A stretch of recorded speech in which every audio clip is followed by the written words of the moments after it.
Hi, everybody. Lorne Rubis here. Welcome to another lead in. So great to have you with us. I got poked a little bit by my good friend Peter Diamandis, who's a real exponential thinker out there, and he sent out his new letter, landed on in my email today, and I got me thinking. I'm going, you know what? This is a little bit indirectly tied to the Tom Brady thing, but I'll come back to that in a minute. Somewhere in your organization right now, someone's got a 10x idea. Yep. Somebody in your group that works with you likely has a 10x idea. They have an idea how they might make a process 10 times better. And, that's the Kodak moment. The Kodak moment was, of course, that for those that are old enough to remember Kodak, it was the photo memory company of the world around capturing photos on negatives, cameras. They were worth in 1975 $28 billion market cap, and that was with 140,000 employees. That was 1975. They were like the golden star. You know the story, and then in 2012 they filed for bankruptcy. So this story is going to continue on. It could continue in a macro level with your company or organization, or it could continue. I don't care if you're a profit or not profit, or it could carry on with your little group, your area that you're part of. So how do you have a growth and disruptive mindset? And so just to poke at you a little bit on that, who disrupted Blockbuster? Well, it was Netflix.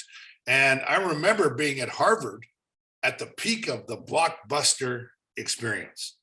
And again, many of you will be too young to remember this, but you used to go to the stupid video store and you used to go to the new releases, which covered one whole wall, and hope like hell there was one there, because if not, you had to go back and watch some VHS or beta tape. And then you brought it home and somebody forgot about it. And when you brought the tapes back, which you had to do, you had to pay a fine typically because, you forgot about it and you were late, and that was part of the business plan.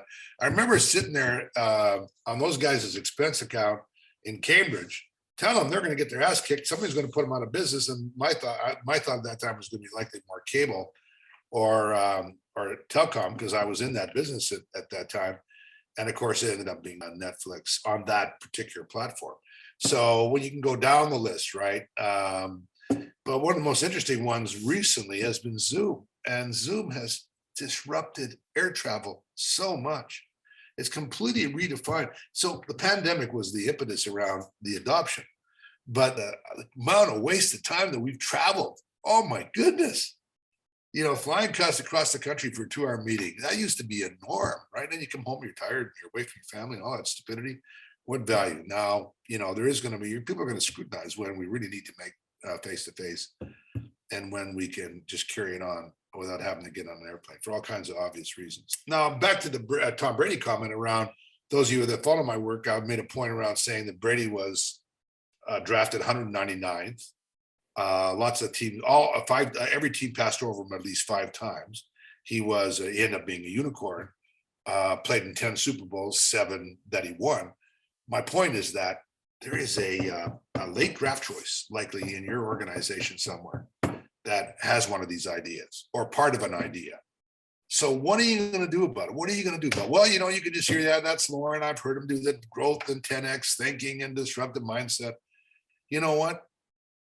Okay, if you don't want to do anything about it. Oh, by the way, that's just another one I was mentioning, is that I had lunch with somebody the other day. It was their company's building 16-story buildings for very high brand name companies out of timber.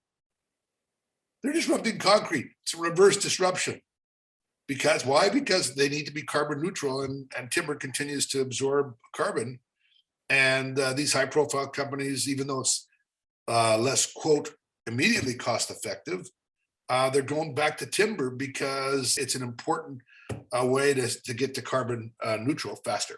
Anyway, where I'm going on this is that, come on, you've got to go and cause this to happen in your organization by being intentional. And if you're a leader, you got to make conditions for it. Or if you're a person, you've got to take some action on it. So, the Diamandis, and I'll just quote his stuff because he's done a lot of thinking of it, is that got to be thinking about where the hell is the puck going? That old Gretzky famous quote.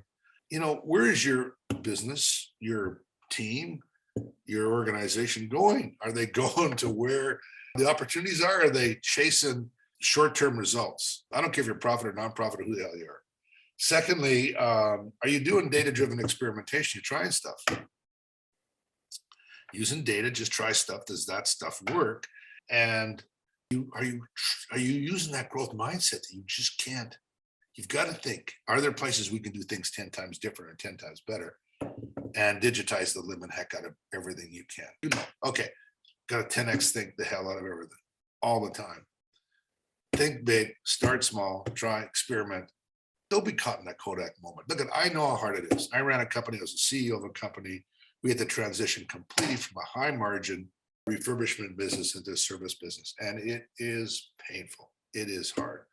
But you have to give up short-term gains for a longer-term look. You better go to where that puck's going, or you know what? One day you get to file bankruptcy with everybody else. Okay, there you go. A little cheery note on 10x thinking, but with hopefully a little bit of a practical nudge. Go do something. Don't wait. Don't have to be the CEO to do it in your own area, and get off the dime and do it. All right. Me too. I got to be doing this too. Thanks. See you hopefully next week. Join us in our socials. Hang out with us. Thanks for being nice to me when I get all mad like I did with Rocky Works this week and all kinds of other stuff.